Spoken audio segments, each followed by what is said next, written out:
Hello నమస్తే అందరికి. మీ అందరికీ తెలిసిన విషయమే, ఇండియాకి పాకిస్తాన్కి చాలా గొడవలు అయితే జరిగాయి. అందులో సోల్జర్ మురళీ నాయక్ అనే వ్యక్తి అయితే అమరుడయ్యాడు.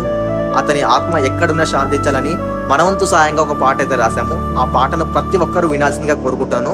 మీరు నచ్చితేనే ఆ పాటను అయితే సపోర్ట్ చేయండి. ఒక్కసారి వినండి, విన్నాక నచ్చితేనే లైక్ చేసి మీ ఫ్రెండ్స్కి అయితే షేర్ చేయండి. ఒక్కసారి అయితే పాట అయితే వినండి.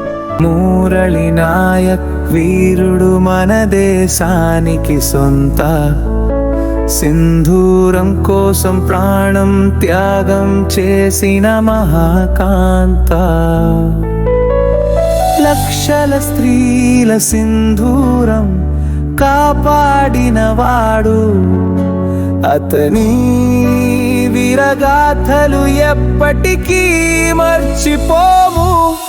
ఓహో మురళి నాయక్, నీ ధైర్యం మన గర్వం.